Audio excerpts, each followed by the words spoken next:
Hi Mia, how are you doing today? I'm doing really well, and how are you? I'm very good, thanks for asking. Mm-hmm. So you've been a student at SmartLearn for quite some time now, Mm-hmm. and I must say it is a pleasure to have you in my class. Could you firstly introduce yourself, thereafter explain the ways or give some examples on how you learn English? My name is Mia. I'm 16 and I'm turning to 17. I consider myself as a friendly, sociable, and easygoing person. I really love listening to music, especially K-pop, and sometimes I hang out with my friends in my free time. And I also love sleeping a lot because sleeping is just so precious to me since I have a lot of things to study and I'm so busy with the schoolwork, so it's just so precious. Okay.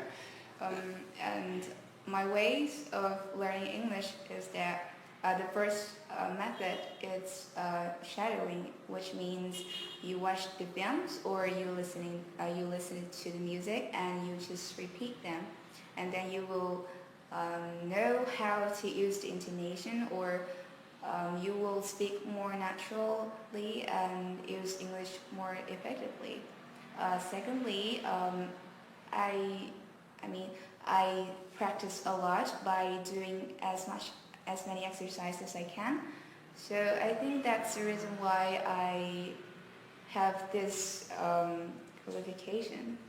Okay, so Mhm. that you have the ability to speak Yeah. so well. Yeah. Okay, so being a teenager in this day and age and being in the 11th grade, Mhm. there's only one more year left for you to go to before you go to university, Mhm. and I'm sure there must be a lot of pressure on you when it comes to studying.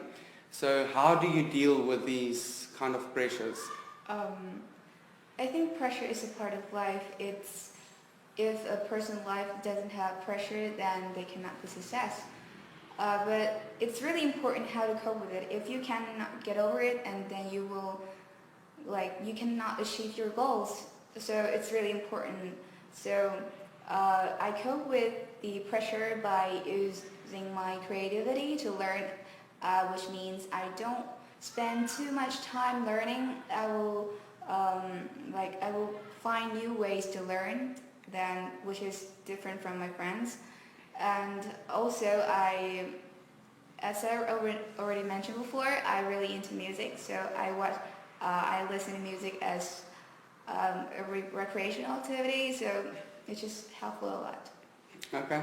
And how long have you been studying at SmartLearn? And can you also tell me what you find different from studying at SmartLearn Center as to a normal school? I've been with Smartland since 2019, I think, so it's 2 years now. And what impressed me most about Smartland is that the teacher here are really helpful and they're really skillful too. If I make mistake, then they will correct me right away and I will never make that mistake again. And if I have any um, problems, I can share with them and they will give me the advice and I really appreciate it. Okay, Mhm. good.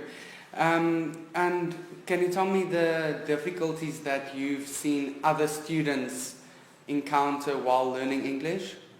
I've noticed my fellow friends in my class in here Smartland and in my schools.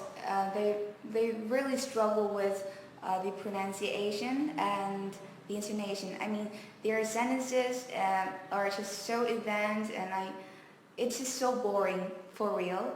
So I think they just have to practice more or they can take advantage of like there are a lot of English center, especially Smartland, so they can come here to learn and everything will be better or they just have to be more confident to speak out than whoever you are, just speak yourself. Okay. And can you tell me a bit about your difficulties that you've faced in the time that you've been learning English? Well, as I was a kid, I was really confident. I was not afraid of making a mistake at all. I, although I was totally incorrect, then I just speak out like it's so natural. But as I grew up, I became really sensitive. I was really afraid of being judged and being laughed at. So I was embarrassed when I make a mistake in front of many people. But so that's the reason why I was really shy and I didn't want to speak out my ideas or my thoughts. I didn't want to share anything because I was afraid that I would be the wrong one in public place. But now I try to eliminate that way of thinking because I don't want to be a pessimistic person.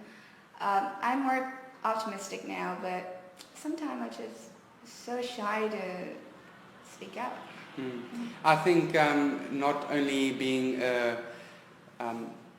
having English as a second language, but I think everyone has that difficulty to just talk out of your soul, basically. So can you tell me, do you have any plans for after high school? Actually, I really want to study abroad when I was a kid, but as I grew up then I realized that Vietnam is in a developing and integrating phase. So Vietnam offers a really excellent studying environment. So I think I just don't have to go abroad to achieve brilliant curriculums or work with the professional teachers because in Vietnam they already have it. So I just want to study in Vietnam and I really want to apply to DAV, which stands for Diplomatic Academy of Vietnam. And I just think that university suits me a lot. Like it was born for me. Okay. That sounds like you've got quite interesting plans for the future. What would you do or what methods would you use to achieve your goals? Since I'm in my second year of high school, it means there is no time out.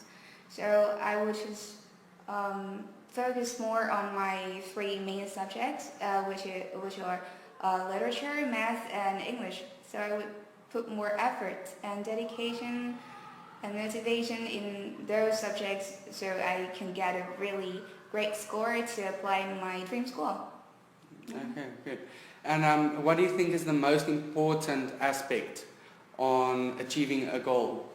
I think achieving a goals, it's not easy itself, so you have to be really patient and you should put your effort and dedication into that dream and you can just be patient and work and you will achieve that someday.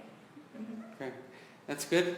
Thanks for having time to chat about this. It's very interesting and I hope all the best for your future and I'm pretty sure you will succeed at whatever you put your mind to. Thank you. Thank you.